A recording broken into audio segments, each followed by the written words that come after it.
Yeah, in terms of like the hair under Maggie's nails, it wasn't a hair that they found. It was SLED's analysis picked up 3 foreign alleles from an unrelated male, so Paul and Alex were excluded. But the small amount was not enough to create a DNA profile.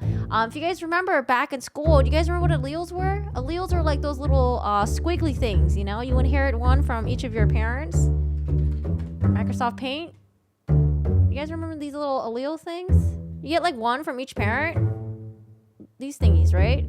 And then when you put them together, you got like some sort of like this formation. That's all they got. They got 3 alleles. It wasn't enough for them to do a DNA profile. But additionally, but you do agree with her, because the defense was like, oh, well, that's kind of weird that there was unknown male DNA on these Maggie's fingers, even though she was at the nail salon before. When will she have time to have contact with another person? And then the SLED lady was like, it's not difficult to pick up traces of DNA under the fingernails. She added that any object Maggie touched could have had those traces of DNA on them, for something at the nail salon, to a steering wheel, or even a doorknob.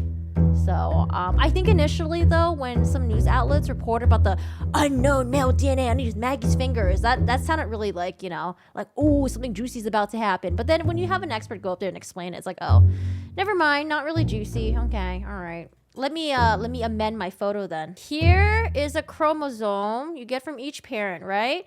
But an allele is like a part of it, like this, right? Is this correct?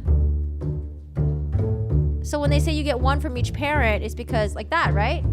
Is this right? And then when you get one from each parent, right? It's like this, and then you got the little shadies right here, right? Like that? Like that, right? Okay. I was almost there. Okay? This is like from 20 years ago.